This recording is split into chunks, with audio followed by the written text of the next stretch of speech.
There it is. Oh, I did it last time too. They said it worked. So, hey, welcome everybody to Tango One Podcast. I'm your host, Tony Smith, with my co-host with the most, Mike DeFazio. Today on the show, we got Paige Johnston. Welcome to the show, Paige. Hi. Thanks for having me. So Paige is an online trainer. I would say she's a content creator, which we'll talk about lots today, and the owner of Push Collective. Yes. Thanks for having me. It's so fun to be here. Yeah, we're pumped. So it's kind of funny. Like we don't we meet people through social media now, and that's kind of how we met. Yeah, 100%. Yeah, it's so strange. You're like, you live so close to one another, and then you meet online. You're like, I didn't meet you at the grocery store. I didn't meet you at a gym. Just on Instagram, which is hilarious. Yeah, Mike commented about that too, actually, before you got here. Like, what were you saying? What you were just saying, you meet somebody kind of online, it's like people already know things about you before you even meet them. It's It's true. like, hey, my name is blah, blah, blah. I know you did X, Y, and Z. That looks so fun or whatever. These are things that I have to, I deal with too. Yeah, it's so crazy. Yeah. It's like almost catches you off guard at first. Like I remember being at an event and someone was like, oh my gosh, I love Puck. Like Puck's my dog. I'm like, you know my dog? Yeah. Like, wait a minute, what? And I'm like, oh, obviously I post about it. Like you're going to know my dog. But it like catches you off guard at first. It's kind of weird, but it's kind of cool. It's super, I do think that is super cool too, but it definitely catches me off guard where even people they know my name. They know my fiance, they know everything about me, and then it's like, who are you again? I know. I almost feel bad. I feel awkward. I feel like, oh my gosh, I should know you too. And it's like, Right. well, Paige, how are you going to know them? You've never had a conversation. It's like you've never even reached out to me or spoke to me, commented or anything, but you know everything about me. It's a little different. Yeah. Don't you love it too? We walked into the resort in Mexico, and within 5 minutes, somebody's like, "Hey, I listened to your podcast," and I'm always like, "Oh my god!" I feel like 5 people listen to this. My mom and 4 other people, right? I mean, you never understand. And then somebody says that, and you're like, "Wow!" Oh my gosh, I know. I feel like you don't understand the impact until you see it. Like you're sitting at home or you're sitting here, you're recording. You're like, well, who's gonna see it? And then you literally see a stranger on the opposite side of the world and talk to them, and they're like, oh, I already know you. You're like, oh, I'm honored. Like you're making that impact. Like you don't realize how far your reach is until you're in a position to see it. Yeah, cool. and you were saying too, where I was going with that is what you said about Paige, and just a general observation. A lot of people who are successful in what they do is you're doing your work, and we don't see you. I'm not, didn't see you at the bar. We didn't see you because you're working. Yeah, you're a professional. You're dug into what you're doing, which is kind of cool. I was trying to describe what you do to my kids. Oh, Try to describe that to a kid. It's fair, yeah. Where does she work? What gym? I'm like, well, she doesn't really have a gym. I know it's so different. It's even weird, saying it to my grandparents, for example. Yeah. They're like, okay, you're not a teacher, you're not a nurse, you're not a doctor, you're not a lawyer. What are you? It's like, okay, it's you just re-explaining and relearning. There's new jobs now, and it's so crazy, and it's so funny to hear them use the terms of I saw your Instagram post, and I'm just like, yes, that is correct, you did. It's just so cute, yeah, how things are changing. It's different to describe to people for sure. And so, how did you get into this? It's no joke. You have 300,000 followers. How do you become that? It's been definitely a process. Just one day. Say. Yeah, just overnight. Yeah. No, it was definitely a process for me. Honestly, I always grew up knowing impact, or knowing my parents still joke today I was that kid. They're like, what do you want to be when you grow up? I'm like, famous. We have so many home videos of me saying it. It's just this weird thing. And they're like, okay, what what does that look like? So that was always a joke. I just knew that I always wanted more. I wanted to push the limits. I didn't know what that looked like, but I knew it was in me somewhere. And then I did my undergrad and my master's in human kinetics, and I thought okay, the teaching route. I love education. I love impact. I love community, so I can create that in a classroom. So after graduating from my undergrad, I started doing my master's with the approach, or with the mind, or with the end goal that I was going to be a professor. So then I graduated from my master's, COVID happened, and I'm like, okay, what am I going to do now? I'm not able to get experience. I'm not able to be able to actually be in a classroom. So what do I do? So I started posting my workouts online. At the time, I also got an opportunity to teach at Lambton College. So I was teaching a couple courses there, and I absolutely loved it. It was so amazing, but it almost pushed me to be you can do both. You're teaching online virtually. You don't have to drive to Sarnia all the time. This is a blessing. You have so much time. So I started posting my workouts online. I started realizing oh, okay, well, I can switch my education from human kinetics to workouts to more of that like personal training aspect. So instead of like switching from like content creation to the educational side, and then I started doing one-on-ones, I started doing group training and kind of doing both content creation and coaching at the same time. I think that's like kind of maybe what makes me a little bit unique. I see a lot of people are either like influencers, like content creators, or they're coaches, and I felt like for so long I wasn't either. I'm like, well, I'm not really an influencer because I'm not posting lifestyle stuff, but then when I post lifestyle stuff, I'm not really a coach because now I'm not providing education. So that's kind of where this like Push Collective came in of like, okay, I have a space now that's just education, and now I have a space for just content creation, and I think that's kind of where that grew to. Yeah, but your content creation, I would say, has a lot of value in terms of education. 100%. Like, it's definitely your more main than just page. yeah Your personal page. Absolutely. I do watch. We train a lot of females in here, so sometimes like I'm watching your stuff, and there's times where I learn just you have more of a bodybuilding type of programming than I do. 100%, so I'm learning stuff from that, but I also learn stuff with females, like how to make a hip thrust in a typical gym without a hip thrust machine, which we don't have here. Yeah. How to make that more comfortable, and I'm like stealing that from you. So there is education in your posts all the time. Yeah, I feel like, well, thank you. That's I value that a lot. That's something I try to running do. to the bathroom to go poop was No, I feel like that's something killing me, that DeFazio. You're so important. Sorry. I got the other one on silent, not both. He's got it loud. He's like, I need to.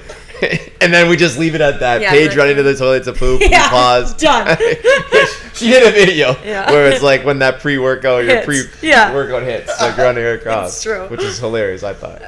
Yeah, I think that it's like this constant pressure of like, if I want to expand my content creation side of things, I need to be more lifestyle. Like I need to post more about like outside of the gym and like going out for dinners and doing my hair and doing my makeup and all those things. But then there's also this pressure of like, but that's not going to be value to my clients, and like that's not going to grow my business side of things. And then I'm under educating myself. Like I feel like I never want someone to look at me and just be like, oh, she's not educated, she's just another one of those influencers. It's like I have qualifications, I have certifications, I have my master's. Like I never want to just be seen as that content creator. So I think it's just like a constant battle of making sure that there is value to my content and not just like, this is my fun outfit. Like that's fun too, but I want there to be some value to it as well.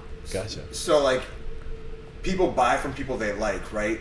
So when they're looking at what you're doing from just the educational point, that's awesome. You're providing a ton of value, but they're going to become a fan of who you are when you're at dinner, when you're doing your hair, when you're doing your makeup. So you're creating more of a fan. They're going to like you more. They're more likely to become a client of yours later on down the road because they like who you are.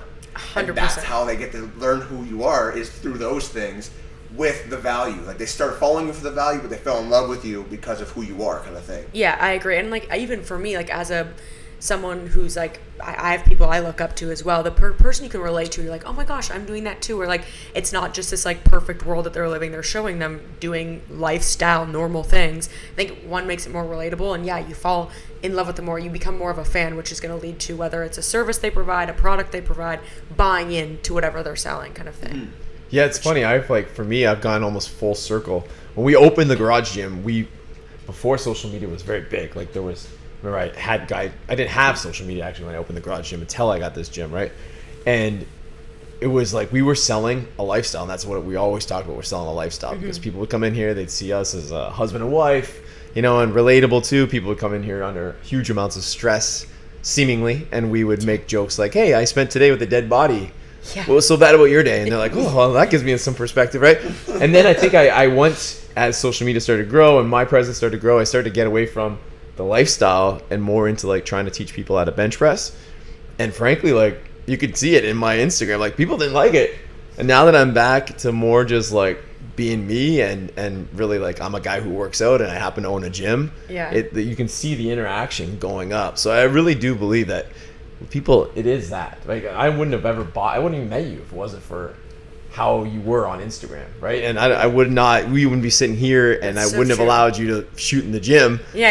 Had I not like liked what you were doing on there. And I said to you, Mike, that like Paige reminds me of like you. Like your energy is like awesome. Like when you come on, like I don't not just because I like you guys that I like your stuff, or I stay around and I watch it. Like there's a lot of people that are my friends and I support and I give them the like. Yeah, fair. You know, I throw the odd comment on, but like I don't really watch their shit. Yeah, that's like you guys, like I go and I actually stay and I watch most of the things that come across my feed. Thank you. That's awesome, man. Thanks, man. Yeah, I think it's so true. Energy is like a big thing.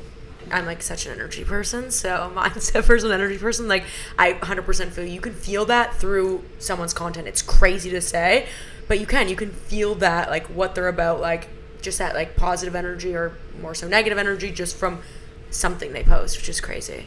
Which is cool. Yeah, not a fan of the negative energy. I'm not like of the people who like kind of feed off. Like it's okay to rant and to debunk something, but I don't like when your gyms are bad for this, fitness is bad for this, and maybe that's just the industry I work in, so I see it more. But it's like when my plea to get you in here as a customer is to rip on somebody else and what they're doing, it just doesn't work for me. Yeah, no, I also feel like I'm confident enough in what I'm providing that I don't need to tear someone else down to get it, you know? Right. Like, it doesn't really make sense to me. I also, it kind of goes into the negative. I think social media in general has a lot of negative energy of, like, a stranger will comment something crazy on your post. I'm like, could you imagine, like, going to a stranger's page and commenting something negative? Like, it's not even something that ever come to my mind. And, like, unfortunately, it's just something I'm sure you've had to deal with. We've all had to deal with. Mm-hmm. Just, like, that's a real thing. It's crazy. And like how that affects your mental health. Like, it's crazy to me. What's crazy to me is that people take the energy to do it. It's like, I'm going to, not only, it's not just the people that are going to write something small, but there's people that will write like a paragraph. It's like, you took all that time out of your day to try and make me feel bad. And now I just feel bad for you because you just wasted your time. Yeah, 100%. Oak's better than cedar. Yeah. Something like that, right? Like getting into like a people want to just prove points too, and it's like, I don't even know who you are. You're just you're a computer to me. Like, I guess there's somebody on the other line of it, yeah, but I don't know you. I can't even see through your profile picture who you actually are. Like, I can't. Like, why would I ever let it bug me? It's crazy to me when you start getting into that where someone goes way out of their way to, you know, try and make you feel bad, but you can't even I appreciate you taking the time to write on this, helping the algorithm out a little bit, but like, I'm good. Yeah, I know. I always say that. Like, the algorithm doesn't know a positive comment from a negative one. All it knows is I got one. So I'm just like, thanks for taking the time. Anyways. But I don't think I think that's a positive mindset that you have. You're able to like protect your energy in that way. But unfortunately, I don't think every creator out there is able to do that. And you see that negative effect that it's had on so many creators where like they're constantly getting these negative comments and it's spiraling them, and that's so unfortunate. Like, I stand with that, like with you. I'm like, that's a projection of your own insecurity onto me, and that, like, that's a you problem, not a me problem. But I think that's not a mindset that everyone has, unfortunately. Yeah, there's so with some of the Is Your Wood Good videos I'm doing right now, I'm like kind of judging furniture, and I'm saying what I do like, what I don't like, what I think sucks, what I think is really cool. And I've had a couple people come on there because, like, even when I watch my own videos, I criticize it after I've done it, right? 100%. I've had a couple people comment on it being like, I think you gave this one an unfair rating, and kind of going down that road saying how I should have did a better job. And then I completely flip the script and like, I thank them for their comment. And then it's like, what would you say differently about this piece that I didn't see? And they can't even respond to it. Yeah. It's like, what are you actually trying to do here, man? Because, like, I'm just going to pull you out into the light and, like, make you answer another question. Now, if you want to start talking, I'm going to answer your question. Yeah, that's so true. Like, flipping it back on them. Yeah. And then it's like, but they don't even respond to my question. And, like, I'm actually just trying to learn. Like, I actually have good intentions, and I just want to teach, too. So having someone else who's trying to critique me in a way where they're going to try and pull me down because they think that I didn't do a good enough job, and I flip the script and say, well, why don't you show me what I can learn from you then, Mr. Professional? Yeah. Being criticized openly in an open forum was like second nature when I was a cop. Like, that's what it was. Especially if you got, I've been in the newspaper a few times for some things, and the comments, the editorials, that's dating myself, but the editorials and the comments that would go on when the newspaper first went online was wild. Let alone just walking into like a normal social setting and somebody's like, oh, you're a cop? Well, I got a ticket last week. And you're like, so oh my God. Like, yeah, so you really got trained for it. And I was like so numb to it. And then when I got this place and comments started coming, then you're like, like ready to kill somebody, so Yeah. angry, right? And it could really throw off my day. That's the one thing I've gotten way better at over the last year, is just being like you have to train honestly, yourself what for does it that. matter? You do. For What does sure. it matter? You're like, there's no way you just get it. You have to like actively work on taking that criticism, or like kind of like not letting it affect you. That's 100% something that you have to work on. Yeah, and before that can even happen, you have to be aware that it's even affecting you in a negative way. And then True. once you're aware of it, then it's working to change that narrative. Like, I think so many people don't even realize how it's affecting them. The awareness isn't there. So it's like, well, how can you change something you're not even aware of? So I think that's like definitely a big thing that I'm working on in every aspect of my life, to be honest. But yeah. I was listening to a podcast the other day and about the awareness and like how much online is taken over. And they said that people, like, I don't know, you guys are younger than me, but the day that I would turn 16, I was like in line, like as the clock is turning to get my driver's license. Now they say that people are waiting 5 or 6 years. Yeah, I believe that, but I wonder if it's due to like financial reasons. I feel like it's because they're just busy like watching the internet and watching people like live other lives rather than living their own. That's kind of like the vibe I get from like what's going on in the world, like watching some of the kids that come to my house and things like that, and how addicted they are to social media and TikTok and YouTube and whatever else might be. That's so true. You just tie up their attention span, yeah. Like, I was 18 when I got my license. My brother was 24, 25. My sister was 16. And then my other brother was, like, 18 when he got his license. For me, I didn't need it. Like, I grew up on my skateboard, man. Like, I didn't need anything. It was either my BMX bike or my skateboard. We're like, so different. I could get away. But you also grew up in the county, right? Like, out here, kind of? Yes. Yeah, like, well, not really, but yeah. I mean, I was able to get anywhere I needed to be in 5-10 minutes on my board. And I had a car. I bought a car before I even had my license. Like, I had 3 jobs. I was skateboarding to work, like 6 in the morning, skateboarding to work. Like, it was awesome. I loved it. I think about it now sometimes. And I wonder if I like actually missed that little bit where like skating into work before the sunset. Like, it's amazing. But I just don't think that people need to get anywhere like they used to. Yeah, there's no life to live. Yeah. Like, you can watch every single sporting event, every single concert, everything. Yeah, it's true. I also think people. But your food gets delivered. Like, everything comes to you now. You actually don't even have to go anywhere. Yeah, so many people working from home. Like, there's so many things that have shifted, like, more at home, which is like kind of concerning in a way, but it's true. Yeah, I personally got my license at 16, but I was like, anything to get independence was like my big thing. I was like, right? I don't care if I drive around the block. I just want to do it because I can, and I alone with no parent telling me what to do. Like, that's just like, I craved that. You were out popping ollies, Yeah. rail slides. I was chasing this guy around the park, probably. Yeah, probably. Get out of there, goddamn kids! Before you even knew each other, that would be so funny, man. Like, it would be so funny to go back and like look. There's got to be a moment. I Yeah, know, where I right? kicked you out of somewhere. Oh, there's so many. I'd love to be able to think of that. Like, if you could just see where you crossed past someone before you actually connected with them all the times, and you didn't even realize it. Like, imagine being a fly on the wall, like Right. going back. Yeah. Oh, I would love that world. That'd be so cool. It'd be so fun. It'd be crazy to see like what could have changed if you met certain people at earlier times of your life. Like, you imagine how different we would be as people. Oh my goodness, completely. Like, one small interaction change could lead to a whole set of outcomes that are different. It's crazy. Wow. So I want to talk to you about the content creation and stuff. Like, so one, your transformation's wild. Like, did that happen right like around when like you popped off on the social media and as an online trainer? Or was that something you were doing personally and then? Yeah, so I started my social media page in 2020, but I started my weight loss journey in 2018. Okay. So I had already lost, so in the first 52 weeks, I lost 50 pounds. So like that initial set of weight loss had already occurred.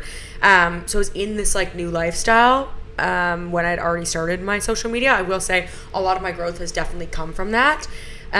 Just like there is a wow factor to it. Like, someone sees it and they're like, oh my goodness, I want to follow, I want to see what she's doing.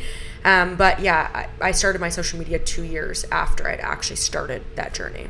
That's insane. And Matt, you posted a picture of you doing a video doing pull-ups the other day. Yeah. Like, imagine that's you trying to do a pull-up with this keg.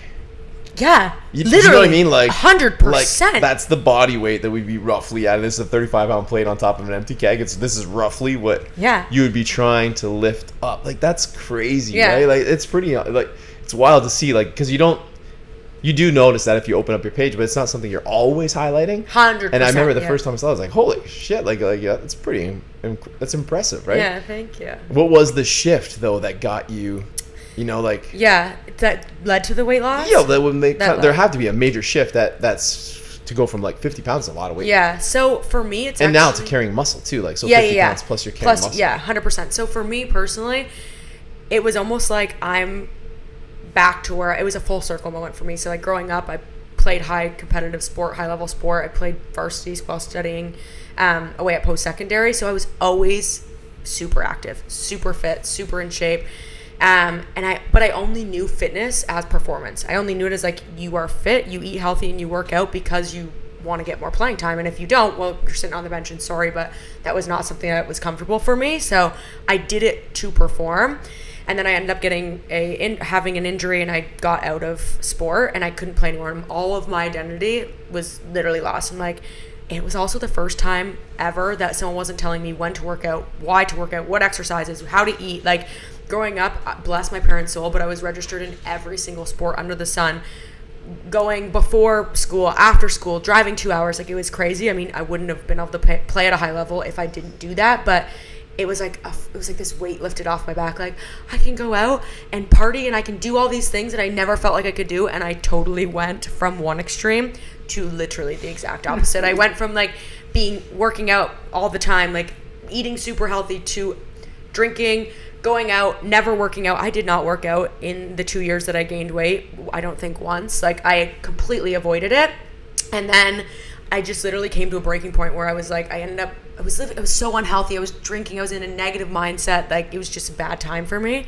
And I had broken my foot, and I kept saying to one of my good friends, I was like, oh, I'm gonna get back into this. I'm gonna get back into this. And he knew me before I had gained the weight. So he had seen who I was, then the weight gain and the entire shift in my personality. And I had said over and over again, I'm going to do this. I'm going to do this.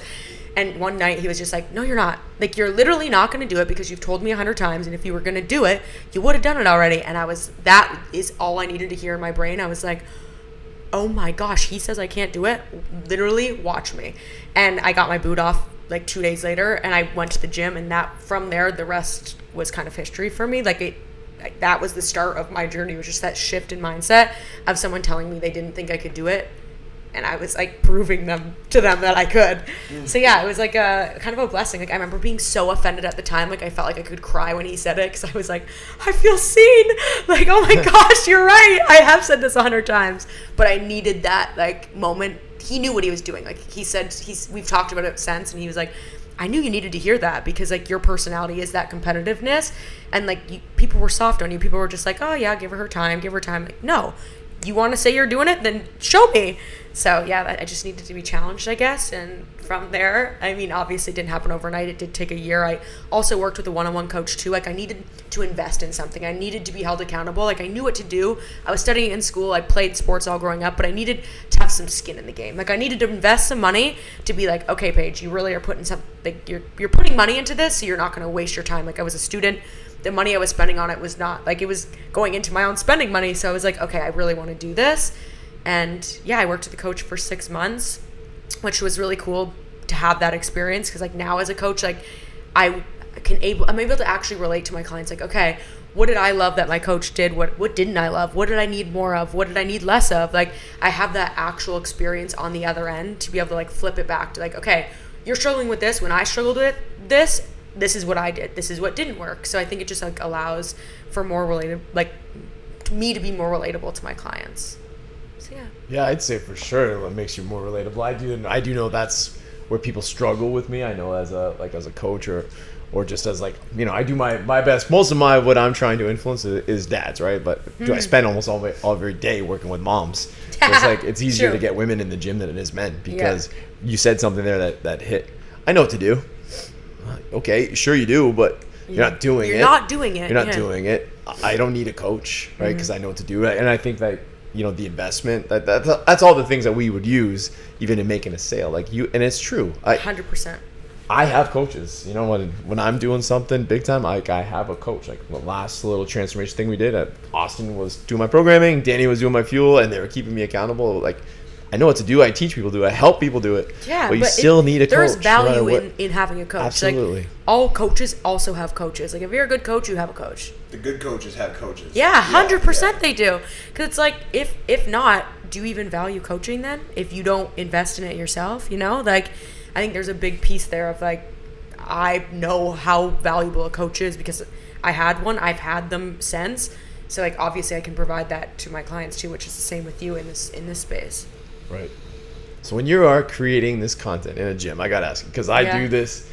I'm in here. I have the doors locked. It's just me in here. I know where you're going. And I still feel silly. Yeah, sure. What does it feel like when you're like in a and you too? You filming all your workouts these days. What do you feel like when you like set up a tripod and are doing things in front of the tripod? And how do you get people not to walk in front of the camera? Honestly, there's definitely people who walk in front of the camera, but I also like, and please walk in front of the camera. Like, nothing is worse to me than someone in a gym that we're all paying to be there, and then they're like claiming space as if they own it. That's a pet peeve of mine. Like, 100%. If someone needs to get by, I'm like, I don't care if I'm mid, if it's a perfect take, I'm like, go through, please, go through. Like, that one, setting up a camera in a gym already has stereotype to it, and people are already like annoyed with you. Like, it's just the way it is, unfortunately. So anything I'm gonna do to try and break through that is what I'm going to do. I'm not going to do something to enable it more. However, I will say it is scary at times. There's definitely times where I'm like feeling super confident and comfortable with it, but like there's still times where I'm like, oh my gosh, someone's watching me. Okay, wait a minute. Okay, wait. Okay, go, and doing it as fast as I can.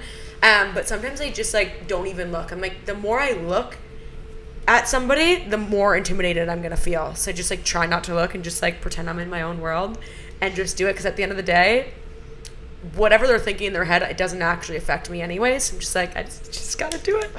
I just have to do it. So I got a question then. So when you're doing your content, filming your content, or working for your clients, like how does that work? Because you're a online personal trainer, right? So you're not there physically with them, or Correct. are you guys in like a live room together? Like how does that look for like if I was one of your clients, how does that look for me working with you, like at the gym? Yeah, so there is a little bit of accountability on there, and like I'm not telling them Monday at 12 p.m. you're working out. Like as long as you finish your workouts between Monday and Sunday, you're on track for the week. If you struggle with planning them out, text me when you're going, and I'll follow up with you. But you gotta plan that for yourself. It's run through an app. They see the program there. If they're unfamiliar with the exercise, they click on it. They watch a demonstration video. It's me demonstrating and explaining the movement. And then also we do form video. So it's not any live. I'm not like sitting there watching them do the workout. They're doing it, and then they're recording themselves and sending it back to me. So there's also that they're recording themselves in the gym too. Whether it be like a partner or a friend is recording them, or they're setting up a tripod, or they're just like putting it against a bench. It doesn't have to be pretty. I always say to them, like, I just need to see it. And then from there I can really make sure like the quality of their movement is more important to me than the quantity, like the reps and the sets, like, and the weight that'll come.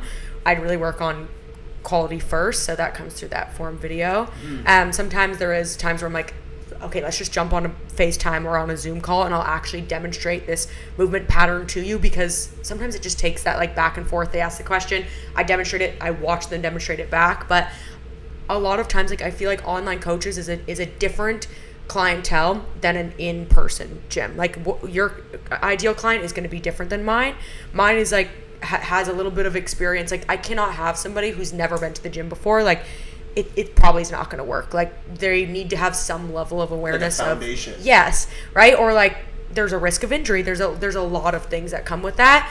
And so a lot of my clients have either had one-on-one in-person training before, or they've done sport, they've done it before, and now they're just getting back, and it's more so the confidence they're looking for. Or there is definitely some coaching cues that I'm giving them, but it's not their first time squatting, which for you, there might be people coming in here who they've never squatted before. That's great. You can actually walk them through that movement pattern because you're right there, which is, yeah, it's something I'm missing out on in terms of the online world. But I guess the amount of people that I can work with is just like, I have a client in Peru, I have one in Bali, which is like crazy that it's not just Windsor, Essex. You're worldwide, which is awesome. Yeah, it's so cool. So is it like kind of like you set up like almost like a digital product, then you're like selling them like, okay, this is this is a course that will work for you? Is it super customized per person? So I have two, depends what they're looking for. Yeah. Also depends what their budget is. I have one-on-one training, which is all personalized, or I have group training. So group training is on a 5-1 split. So for 5 weeks, we do the same set of workouts. We take a week deload week, and then we go into a new mesocycle, all new workouts. We're all doing that together. Every single person who is in group training is doing the exact same set of workouts. There's an at-home version and there's an at-gym version. So you can choose what program you're part of. But if you have an injury, it's not being modified for you. That is the workouts. That is what it is. However, if that does not work for you, or you're looking to grow just specifically your glutes, you have an injury, you are training for something, that's probably not going to work. That more personalized training is probably what you're looking at. Then it would be one-on-one. Like I said, it's run through an app the app's called Trainerize. Same app we use. I set the, pardon? Same app we use. Oh, you use Trainerize too? Yeah. Oh, okay. Yeah, so you're familiar with it. So I assign them as a client, and then their program is right in there. I personalize that program to them. After the first mesocycle, I say, like, what did you like? What didn't you like? Where did you progress? Where didn't you progress? Take that feedback to actually create a more personalized plan for them for the next mesocycle to come. So, yeah, it just depends the level of commitment they're looking for. Like, do they just want something to look at so that they feel more comfortable going to the gym? If so, just do the group training. If you're looking for something more specific to you, then that's where I would say the one-on-one. Yeah, that's super cool. I like that. So when people are giving you the feedback, so for us in the shop, like when we build custom furniture, like after we work with a client, I'm always asking them, like, how did we do? Like, I actually want to know. I need to know. Same. Like, I need to know, because I actually want to get better, and I want this to be long lasting. So what we're doing, because we're always trying new things, right? Like, my guys are way more involved with talking to our clients now. Like, our clients get to meet they're talking to, like, our builders and our team now. So I'm always asking how did we do as a team, right? Because it's not just me in the shop. We're building custom dining room tables and all sorts of things like that. So my clients are working directly with my team, and the feedback I'm getting is amazing. Like, and because I hear from them, they're like, oh, we didn't handle this the best. Client's a little bit upset, or they're a little bit frustrated, and then I talk to them after the job's done, and the client's over the moon excited about the contact they had with our main guys, and like how the whole team operated when we did their whole project. It's so different to me, thinking like, okay, I'm going to be going into this knowing that my client's a little bit upset because my guys feel like they upset the client, and then the client being so stoked with their project. I'm like, okay, guys, you need to chill out a little bit. But maybe the reason why they're feeling like that is because they're trying so hard to make sure that it's as best as they possibly can. The clients are actually just seeing the best as they possibly can. 100%. So that feedback is very important to continue moving forward. Like, because I just thought about that because you said like you're getting the feedback from them. The struggle with us, I think, online here, whatever it is, and you are very much in control. You didn't build this ugly coffee table because we're waiting on them because you can't find the legs, but to build a nice one for us. The legs are coming, okay? I got the best carpenter in the world, furniture maker in the world, here next to me, and I have this as a coffee table in our podcast. But anyways, that's besides the point. But like, is that you're very much in control of the product you put out. Right? Maybe you can't control the vision of what they, but to try to recreate it. But us, we're very dependent on like the client, and actually you online even more so. Me here still, I'm like, I only have you for an hour. You have 23 other hours to mess this up, right? So 100%. We're so dependent and like on that, and how curbing somebody's expectations, like you said, 50 pounds in 52 weeks, not 50 pounds in 5 weeks. Yeah, right. I know, and that's the challenge. It's so hard in this fitness industry, is like, no matter what you tell people, and Instagram kind of makes it worse because there's so much fake out there. There's so many, and not to say that guys who are taking steroids are like cheating, because a lot of those guys who are jacked and taking steroids are working very fucking hard to get there. 100%. But like, that's not probably what reality. It's fine. Yeah, it's not the realistic for most people in here, because they're not going to those lengths, nor should they. Yeah. Right, to do that, and that's where I find the struggle is, and even more so with men than in women. Yeah, I agree. I always say to my clients, like, it all comes down to mindset. Like, your mindset has to change first, and then your physical body will change second. Like, you can't change your physical body with your mindset still being that old self. It won't happen. Like, it will not happen. So like, I really try to emphasize, like, backstory. I used to believe health was just physical, and now I'm like, no, I understand it's like mind, body, and soul. I believe it's all three. I think when clients come to me and they hear that sounds like woohoo. It sounds like, okay, what's she trying to sell me here? And it's like, no, like, watch my, and then like sharing my mindset, I think motivates them, and I think that's what allows them to take that ownership. Like, I can't do this for you. I'm not driving out to your house in BC and feeding you your meal. You need to do that. I'm giving you the plan, and I'm giving you the opportunity to do it, but you have to make the choice to do it. I think that's what you're saying. It's hard. Absolutely. Like, you're right. Like with you, the product is done. It's like, do you like it or not? Yeah. For me, I'm like, this is what you could have as the product, but you got to work to get it. Yeah, it's like, totally you're paying me to give you the plan, but you have to work to get there. So it's a different sell. Even in the consulting stuff I do too, it's still that. Like you and I, 100%. We always talk about this story. You had this wrench in your system. And I kept saying, I'm like, hey, every week you tell me about this. We are wasting all of our time talking about this because you're not doing anything about it. And then one day you're like, all right. The second I pulled the wrench out, I was like, wow, why did you tell me that sooner? And you're like, dude, I've been telling you that for weeks. I'm like, I'm so sick of talking about this with you. Yeah. Right? Like, it's like, but it's very dependent and like trusting that coach and like really, yeah, you do know what to do in consulting, coaching, and fitness. I feel like it's all the same. It's about nudging that person to actually do it. 100%. Like, you knew what you needed to do. You didn't even need me to tell you what to do. You knew it. You told me every week what you needed to do. You just wouldn't do it. Yeah. And then it was like about pushing you to make that move. Yeah. And I think there's that fine line in the pushing too, because you don't want to push in a negative, like, overbearing way of like, it's always like, you're not doing this. You're not good enough. You're not that. That negative mindset isn't going to get anywhere with anyone. It's like showing them what they could be. It's like showing them the possibilities rather than just like saying, oh, well, you're not there yet. Oh, well, you didn't do it. It's like, I always say, like, I'm not trying to solve your problem for you. Like, I'm trying to create the solution with you. Like, I can't solve the problem by myself. If you don't meet me there, it'll never be solved. Like, I'm not a magician. I'm not just going to whip around my wand and you're going to lose 50 pounds. It's not going to happen. Right. Right? Yeah, so no, what you said there, crisis negotiation, like trying to talk somebody off the ledge. Yes. It's the same as the sales, the same as coaching. Like, when you sit down with that person, it needs to be, we are in this together to find a solution. It's not you versus me. Yeah. And I think that's where people go, eat sales. You're great at sales. Yeah. And it's us trying to find a solution. I want to pay this, you want to pay that. You don't want to charge me this, so how can we figure that out? Yeah. Or we shake hands and walk away. Yeah, 100%. In my old industry, that wasn't what you wanted. that part didn't work out well. Yeah, that wasn't good. That didn't work out well.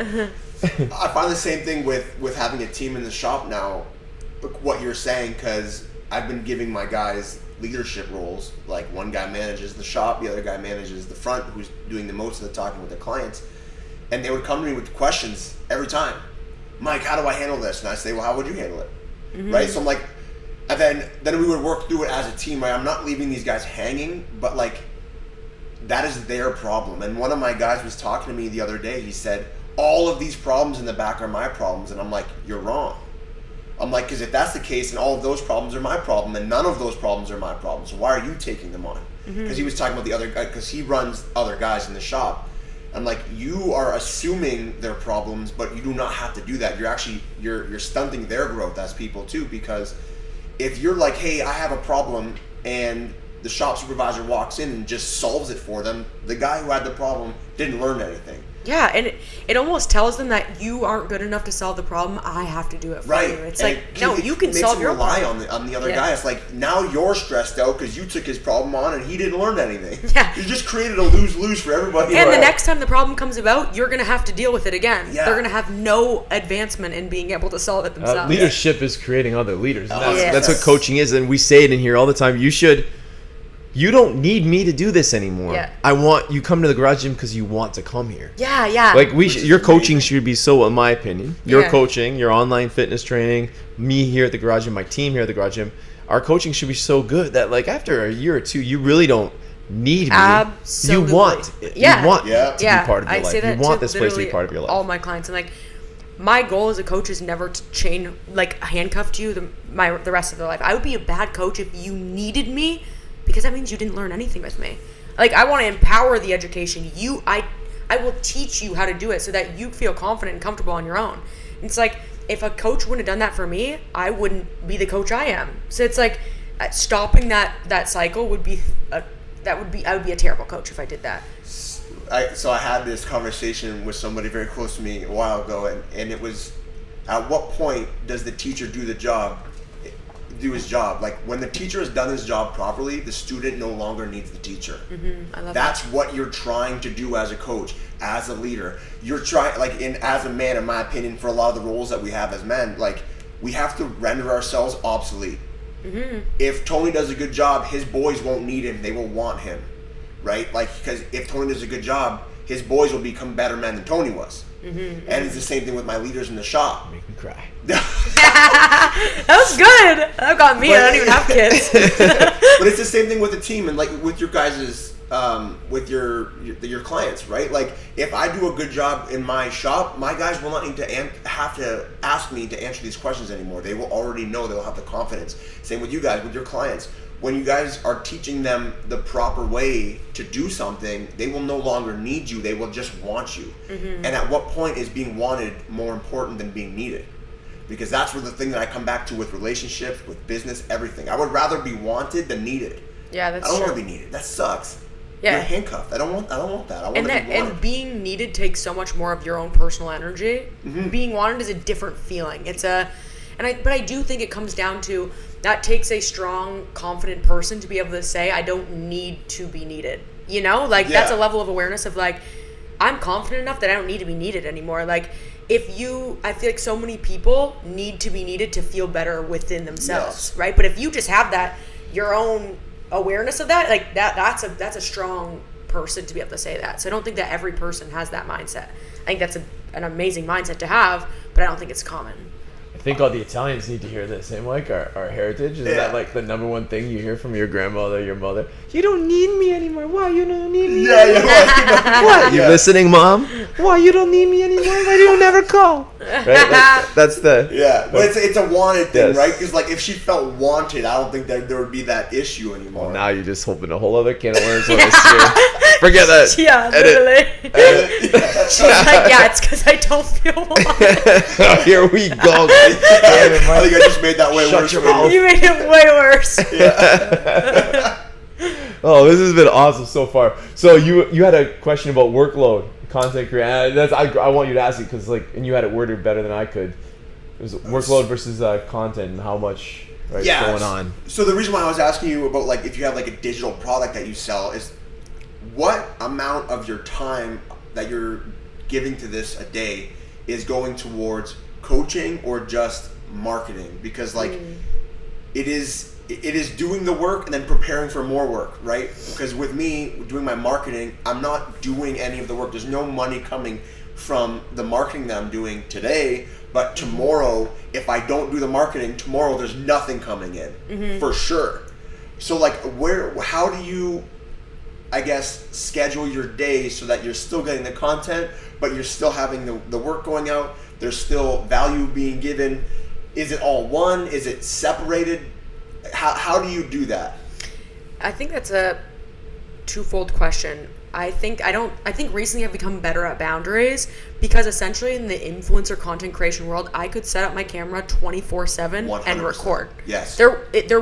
My life would just be my job, right? Like, and I always feel that pressure. Like, if I go on a trip or if I go somewhere, I'm like, hey, is this for you or is this for them? I always ask myself that. Like, is it for you or them? Like, what are you going into this wanting? Like, when I went to Miami with Gymshark, for example, that was business. Let's record everything possible. But like, if I'm going on a trip with my husband, there's got to be some of it for me where I'm not constantly recording and creating that content. So that's a hard question. Recently, I think I've gotten better at that. Like, my poor husband at night is like 10 o'clock and he's like, are we gonna watch a show or are you just like gonna continue editing? Because like, the recording's one thing, but then you gotta go back and edit it. Like, that's a whole nother thing. I think that there's like set things in my day that I do, like with like all of my clients message me every single day. They send me logs every day. Like, I am very big on communication and being that accountability. So I do have like at 9, 12 and 5 an hour is spent each time. So 3 hours is spent just communication, like being in one-on-one conversations with my clients. The rest is kind of every day looks a little different. Like Tuesdays are my client check-in day, so that is 8 hours just spent to clients, and I don't do content creation on those days. But then some days it's like, oh my gosh, I'm doing more like actual things in my life, so I'm going to record all day. Like it's very hard. I would say it's more so like 60% coaching, 40% content creation, but some weeks look different. Some weeks I'm like doing more things, I'm traveling more, so it's the opposite. It's 60-40 the other way. Yeah, I don't think it's like a set formula. Question for you then with your husband. And so I find like with my kids, actually, they're almost like, my wife wants nothing to do with it, but my kids were almost like resentful in the like, hey, we're videoing. So involving them has actually gotten more buy-in from them. Yeah. And I've noticed your husband's been in a lot more videos lately. Yeah, he has. Which I don't know that he loves, but but now that he's in, like, do you find that that's actually like created, like, I'm not trying to spend every minute that we're together, obviously me and my kids videoing. It's like maybe 5 minutes a day. 100%. But because they're involved in it, they don't hate when the camera has to come out. Yeah, I agree. I think that's definitely relatable to James and I. I also feel like I was so bad at not knowing when to just stop. Like I had my foot was on the pedal the entire time. And I think that created some frustration of like, okay, there's everything now is just for social media. Like that's not fair for you or me. So I think like those conversations need to happen first of like boundaries, or like what is going to happen when we have kids? Are we comfortable with sharing everything online? Like we need to have those conversations now so that when that comes, we've already dealt with them. And I think that starts with like that boundary of him and I. Like if he was like, I never want to be in your content, I need to respect that. He's not that way. He's very open to it. But there's definitely times where I whip out the camera and I'm like, ooh, I can read. He's not vibing with this. So like, why? I'm never going to make him feel uncomfortable. So I'm like, you know what? Over that. Before I'd be like, come on, I have to have this out. I have to have this content. And they would create this like resentment towards me. And I'm like, okay, I can't have that that's not fair. So I've definitely become more aware of that. And through that, I think he feels more heard and seen too, because he's like, okay, I feel more respected. Like if you whip out the camera and I'm just not vibing with it, don't freaking record me. Like who wants to see that? Yeah, and I think I've gotten better at like just taking the picture or the video. Yeah. And like that takes 8 seconds. Like you want to take a picture of like the nice sunset, for example. Yeah. It doesn't have to be posted, and like that's the part that takes long is like the like trying sitting down. One, you can't find anybody ever on Instagram stories, right? Yeah. Like so like that part is the part that takes longer. So just like actually just like doing that in a more dedicated time, like something from last night, like video from last night was posted like today when I was in here by myself from 8 to 10 a.m. Like that was way like better than like the actual like, okay, kids were like, you know. And then you're editing it and feeling good to post it. And now they're like waiting with the football because we took a video of us throwing the football, right? And now they want to actually play the football. True, they're like, wait, are we just showing that we played with the football, or are we actually going to play? Yeah, that's the where I find that's boundaries help me a lot. Yeah, I 100% agree with that one too. And I think that I used to have this thing, I was like, everything, I wanted to be authentic as possible. My biggest thing when starting social media is I never want someone to meet me and be like, that is not who she is online. Like, I hate that. I've met people like that before and it bothers me. So I felt like the way I could do that was the second I was doing something, I post it. Like, I'm being so authentic because this is exactly when I did it. And I'm like, I'm still doing it though. It doesn't matter that it came from that millisecond that I was doing it. It's like, I still did it even though it was an hour later. So setting that boundary of like, okay, I'm eating dinner and I just recorded what I was making. It doesn't need to be posted as I'm eating it. And like, I'm editing as I'm eating, trying to have a conversation about his day. Like, that's so unfair. Like, that's boundaries crossed. Like, who wants to do that? You're talking to the phone essentially, not even me. Yeah. And what I find with doing that too, what you're actually putting out to the world is even better. 100%. Right? Because you're like, okay, here's my quick little thing. I'm actually enjoying myself. And then I'm going to go and actually sit down and write like as much value as I possibly can with what I was feeling at that moment. Mm-hmm. Yeah. Kind of thing. And like, because Lisa and I are the same way. Like, Lisa and I will work until we wake up, go right to work.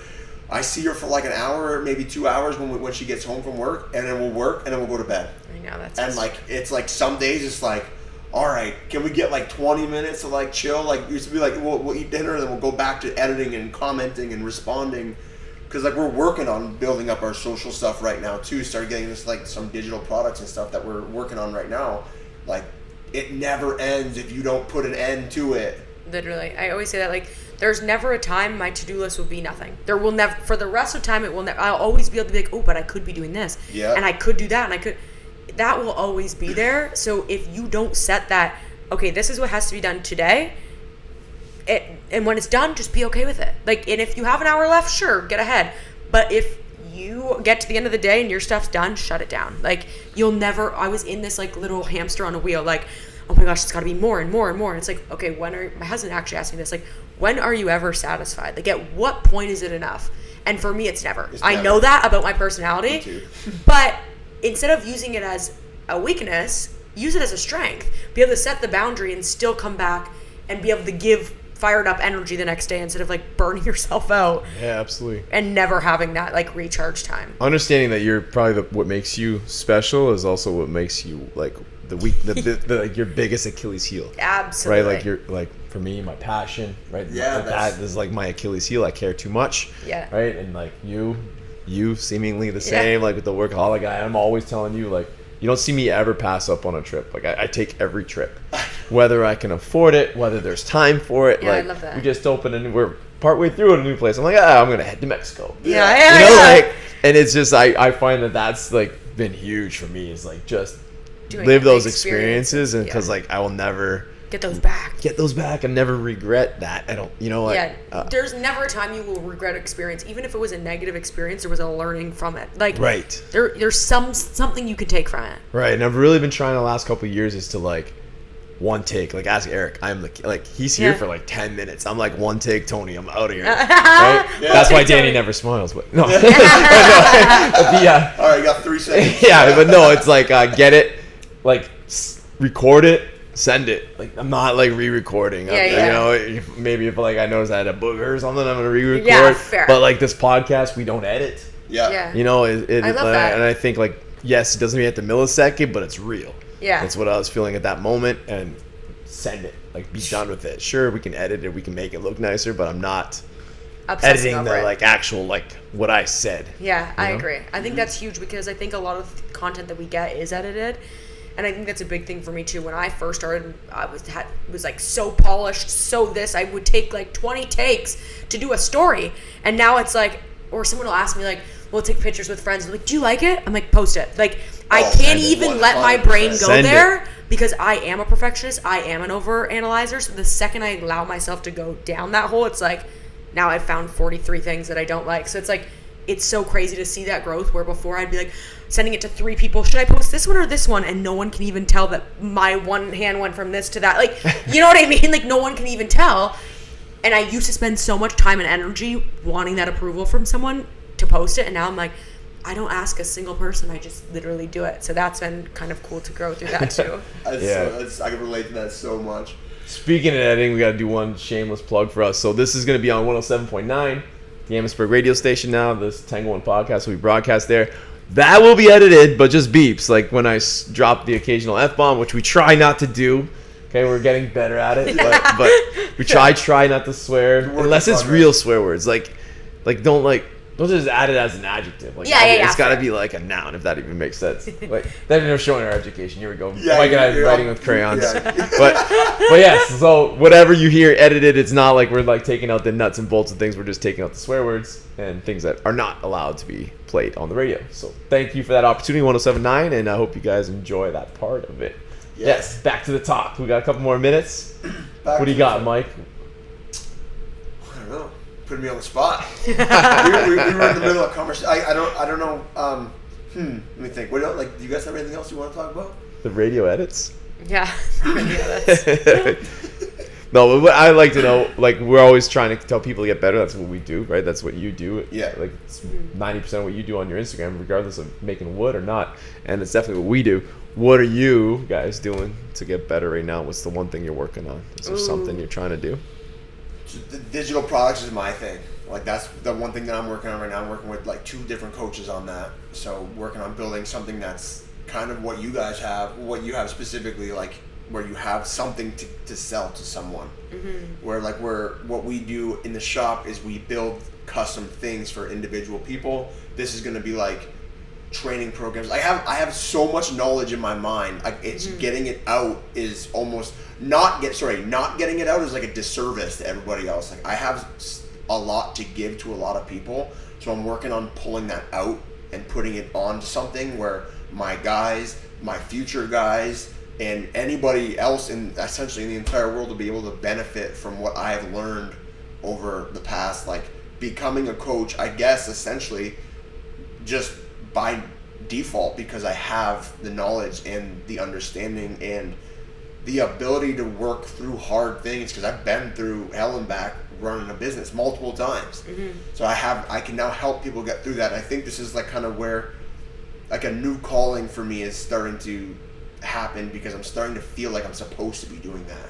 Oh, I love that. I think from a business standpoint too, that evergreen product, that product you create and then sells for the rest of the time. You put that energy and you put all of the resources in, and then it's just there, and whoever comes across it is able to benefit from it. Yes. I think that's so much value in that. I think that kind of relates to mine too. Like something I'm working on is like expansion. So like, how do I expand? My biggest thing is impacts. I'm like, okay, if I can only create so much impact myself, so creating the Push Collective, the reason I switched it to Push Collective and don't have it as Paige Johnston Fitness anymore is like, I want coaches to work with me, not under me, and I want them to feel ownership in the brand too. I don't want them, like, who wants to work for Paige Johnston Fitness? You know, like, if I'm not Paige Johnston, well, why would I want to work for that company? Like, I think that Push Collective just allows like a more neutral brand, and they can create their own awareness and like their own identity in it. And then when someone applies, I hope that people aren't just applying for me. I hope that I have coaches who work with me who have a skill set that I don't have that will attract new clients. So I think that expansion piece, but before I can expand, I need to let go a little bit of that, like a little bit of control of like, oh, I can do it, or like I want to control how they're doing it, or maybe I can do it better, like that fear mentality. And that, I think it's really setting me back right now of being like, no, I don't, there's not enough time in my day to coach all these people. So allow that someone else to come in and do something that you can't do. So I think that piece I'm going in kind of the opposite direction. I'm like simplification. Ooh, I love that. Like, I'm like so sick of stuff. You know, this gym is smaller. There's like, I got rid of half the stuff seemingly, right? I'm getting rid of so much stuff in my home. Just like, and standardizing how the team is paid, standardizing how it's worked. So less decisions to be made, less, you know, more control for them, a little bit less control for me maybe. And just allowing myself time, getting back to the things that I love the gym, don't get me wrong. Blast has been on hold for 2 years while I've been, Blast is like the leadership camp I run. Getting back to doing some of those things. So I'm trying to simplify and cut down the amount of extra. Like, just do what we do and do it best with the least amount of stuff possible. I like At home too, man. When you start moving, you know, like I started cleaning out the gym and half the stuff I had nowhere to put it, so I was bringing stuff home, and then I'm like, why do I even have this at home? And you're like throwing stuff out of home. It's just been this like cycle of like the purging. Yeah, but it's so nice when it's done though, right? Oh, it feels so good. You're like spinning around in your home when it's done. Yeah, so I don't want to make the same mistakes I made in the past, which was like, you know, when the gym first filled up in Amherstburg, we doubled our size, which doubled our fixed costs, right? 100%. Never want to make that mistake again. So that's what I'm working on. Learn from it.